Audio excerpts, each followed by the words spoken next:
Summer of Maps is at a tech company in Philadelphia called Azavea.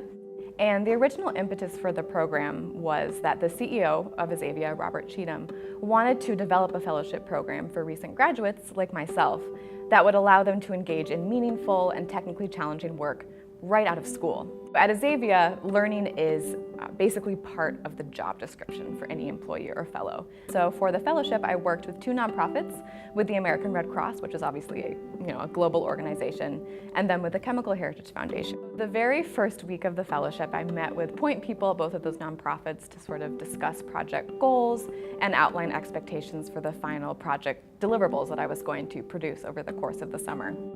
And in both of those meetings, it became very clear to me that the nonprofits were primarily interested in having me develop web-based mapping applications. They really didn't want me to produce any static PDF maps. And coming out of undergrad, I pretty much only had experience creating static maps with desktop software. And so I think when I started working with story maps was when I became a little bit more familiar with a lot of the vocabulary that's associated with a more web-centric framework.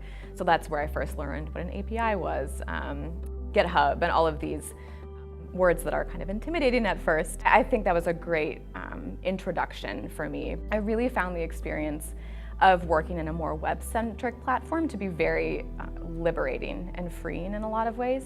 In a rapidly evolving field like GIS, viewing learning new things as an exciting opportunity rather than a daunting task really gives students the ability to tackle any future job or project with creativity and confidence, and really empowers them like it did for me.